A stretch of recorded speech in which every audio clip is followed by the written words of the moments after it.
Because marijuana is still illegal in most of the United States, the country's banks remain very reluctant to work with Colorado marijuana stores, at least officially.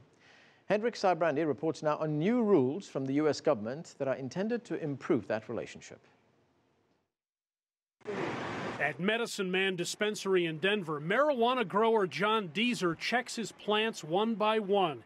These are good times at this facility, but those who work here would rather not get too specific. No, unfortunately with that banking crisis situation, we really don't give out numbers. We don't want to be a target for people thinking that, they come in here and they're going to get a lot of cash. Cash is king here. Customers spend a lot of it, but very little ends up in the bank when the day is through. We cannot conduct business like a normal business would. Although there are hundreds of marijuana stores operating and thriving in Colorado, pot is still an illegal drug according to federal law, which is why most banks won't knowingly accept stores as customers. Not only do we facilitate money laundering under that scenario by banking the marijuana industry, the teller who accepts the deposit becomes the money launderer. Industry members say all that cash laying around creates real security issues. It's also very hard for them to get loans and pay bills. We'd like to fix the problem here, but federal law keeps getting in the way and scaring off the bankers. But help may be on the way. Last week, the U.S. government issued these guidelines that were intended to make it easier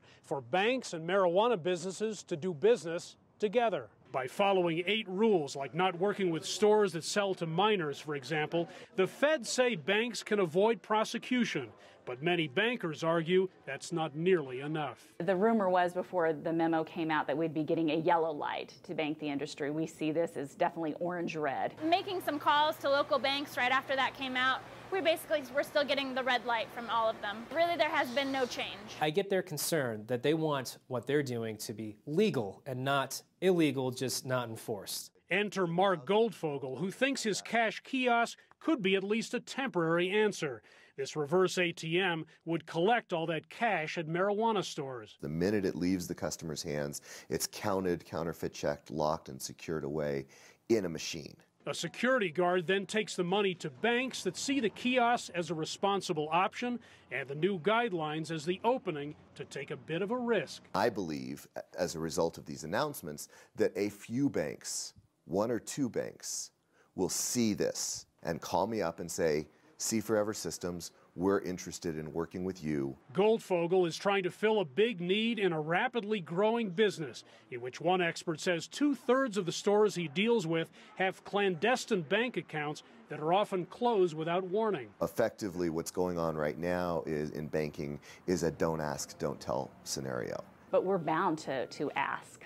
And we're bound to tell also. Those who are rolling in the green say the situation is not ideal, that a new law or some change is badly needed. I'm not certain what it takes, but we need it, and we need it now. Hendrik Sybrandy, CCTV, Denver.